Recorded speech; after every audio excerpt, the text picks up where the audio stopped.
작년 여름 한국형 핵추진 잠수함에 들어갈 스마트 원자로 기술을 국내 연구진을 통해 확보했다는 소식을 전해드린 적이 있었는데요.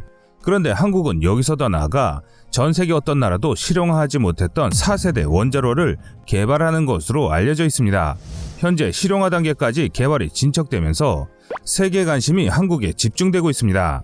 그도 그럴 것이 한국이 개발하고 있는 새 원자로는 국제원자력협약과는 무관한 원료를 사용하기 때문에 무엇보다 한국의 의지대로 사용할 수 있습니다. 또한 연료봉 교체 주기도 40년으로 한 번 장착하면 잠수함을 폐기할 때까지 운용할 수 있어 한국의 원자력 추진무기 체계의 새로운 희망으로 떠오르고 있습니다.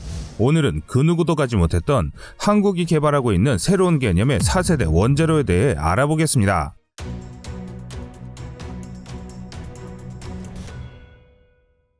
구소련 기술자들은 폭발성이 높은 소듐 대신에 비스무트 냉각자를 사용하는 소형 고출력 원자로를 연구하기 시작했으며 이를 탑재한 잠수함을 세계 최초 개발했는데 이 잠수함이 실전 배치되면서 미국은 경악을 금하지 못했습니다. 경이적인 속도를 자랑하는 잠수함은 바로 알파급 잠수함이었습니다. 알파급 잠수함을 위해 개발된 OK550과 BM450A 원자로는 4세대 원자로와 같은 고속 증식로 기술은 없었지만 그 대신에 냉각제를 123대 5 온도에서 녹는 비스무트로 교체 열전단 효율을 극대화했기 때문에 가능한 일이었습니다.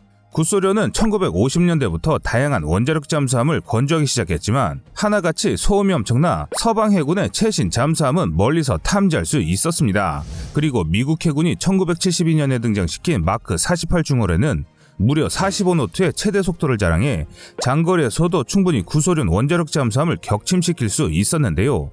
그런데 구소련이 새롭게 개발한 잠수함으로 세계 잠수함의 판도가 바뀌게 된 것이죠. 나토 해군이 대잠 훈련을 수행하는 과정에서 서방 소남해들은 새로운 잠수함 소음을 탐지할 수 있었는데요. 그 소음은 상당히 컸기에 서방 해군은 처음에는 놀라지 않았습니다. 원래 구소련의 잠수함은 소리가 컸기 때문이었습니다.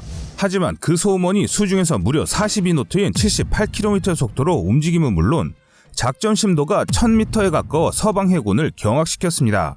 이는 당시 서방의 기술력으로는 만들 수 없는 잠수함이었기 때문입니다.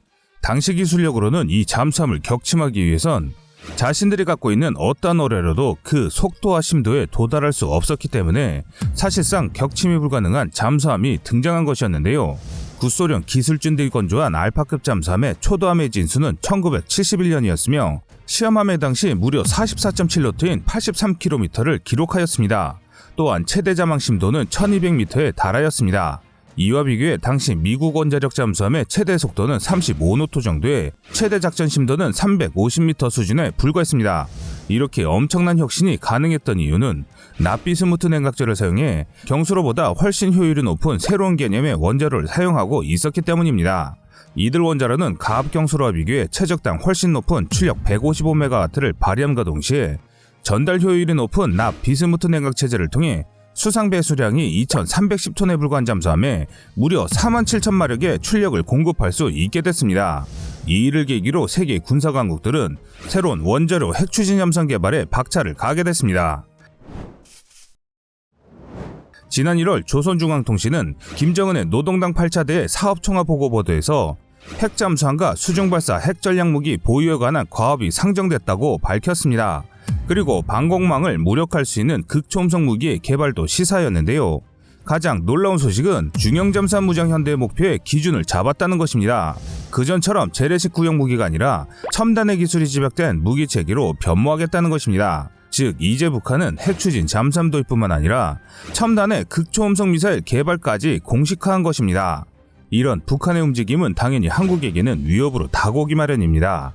그래서 한국의 발걸음이 더욱 바빠지기 시작했습니다. 현재 상세 설계가 진행 중인 장보고 3급 배치 2형의 뒤를 이어 국방부는 이어서 건조될 장보고 3급 배치 4명의 원자력 추진장치 장착을 검토하는 것으로 알려져 있습니다.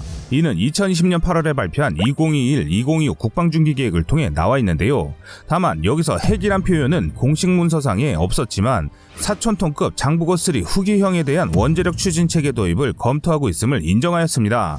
노무현 정부 시절 이른바 362 사업이란 명칭으로 추진했다가 중단되었던 원자력 추진 잠수함 개발이 16년이 지나 문재인 정부에 들어서 다시 살아난 것입니다. 과거 국방과학연구소와 한국원자력연구소에서 이미 잠수함용 원자로 설계를 완성한 바 있기 때문에 정치적으로 사업이 결정되면 5년 안에 실용 개발이 가능하다는 내용은 이미 많은 매체를 통해 소개됐는데요. 그래서 준비했습니다. 오늘 커리튜브는 다른 매체에서 알려주지 않는 한국이 개발하는 잠수함용 차세대 원자로에 대해서 알아보겠습니다. 현재 한국의 잠수함 건조 능력과 운용 능력은 세계 정상급 수준입니다. 지난 영상에서 한국의 잠수함 운용 능력에 대해 소개해드린 것과 같이 이미 한국은 잠수함 강국입니다. 또한 이번에 취역한 도산 안청함의 우수한 성능도 입증됐으며 곧 실전 배치될 핵추진 잠수함의 전체 설계 기술도 확보된 상태입니다. 일각에서 한미 원자력 협정이 인정한 농축도 20% 미만의 우라늄을 사용하면 되긴 하지만 이렇게 된다면 7에서 10년마다 핵연료를 교체한다는 점 때문에 한국형 원자력 추진 잠수함 개발에 발목을 잡고 있는 상황입니다. 핵연료 교환 작업은 많은 비용이 소요되면 물론 무엇보다 자주 핵연료를 교체할 경우 막대한 핵 폐기물이 발생하기 때문에 이를 재처리하는 것이 보통 문제가 아닙니다.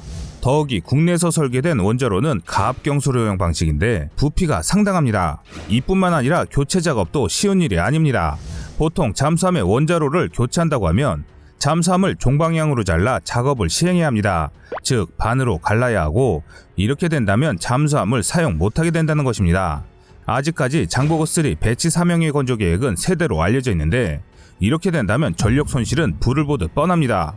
원자로 교체가 단시간에 이루어지지도 않을 뿐더러 새로운 원자로 냉각 체계에서 발생한 소음과 진동을 잡기 위해 상당한 시간이 또 들어가게 됩니다. 쉽게 말해 한국은 원자로를 교체한 경험이 없는 상태에서 실전 투입은 불가능하다는 것입니다. 이런 불안 요소를 제거하는 데 상당한 노하우가 필요하며 이는 다른 나라에서도 알려주지 않는 극비 사항들입니다. 그래서 한국이 핵추진 잠수함을 건조할 수 있음에도 이런 문제로 인해 고심하고 있는 것입니다. 특히나 일본과 중국이 세계적 수준의 대잠전 체계를 구축하고 있는 상황에서 시끄러운 원자력 잠수함은 적이 맞추기 좋은 표적일 뿐입니다. 이런 문제로 인해 그동안 한국은 핵추진 잠수함 개발이 더딘 상황이었습니다. 하지만 우리 국민들의 간절한 염원 덕분일까요? 그동안 우리가 고심했던 문제를 해결해줄 기술을 한국이 개발하고 있습니다. 한국형 원자력 잠수함에 대한 논란이 진행되는 상황에서 2019년 6월 27일 유니스트 울산과학기술원은 초소형 원전연구단 미네르바 출범식을 열고 납 비스무스를 활용한 4세대 소형 원자로를 만들겠다고 밝혔습니다. 미네르바는 그리스 신화의 지혜의 여신인데요. 이 이름에 맞게 국내 우수한 인재들로 구성해 추진하고 있습니다. 경희대와 서울대, 울산대, 카이스트 등 주요 대학을 포함해 무진기현, 스마트파워, 우라너스 등 원전 관련 기업들이 연구단에 참여하고 있습니다. 유니스트 주도하에 개발 중인 한국형 4세대 납 비스무트 원자로의 크기와 형상을 보면 오른쪽의 인체 크기와 비교해봤을 때 이 원자로가 얼마나 소형인지 알 수 있습니다. 국내에서 개발한 4세대 원자로는 지름 1.7m, 길이 6m에 불과해 OPR 1000 등의 상용 원자로와 비교해 부피가 500분의 1에 불과합니다. 또한 발전 출력은 200MW급이며 무엇보다 고속증식로 기술을 사용해 연료 수명이 40년이나 되기 때문에 한번 탑재되면 배가 퇴역할 때까지 원자로나 핵연료를 교체할 필요가 없다는 것이 가장 큰 장점입니다.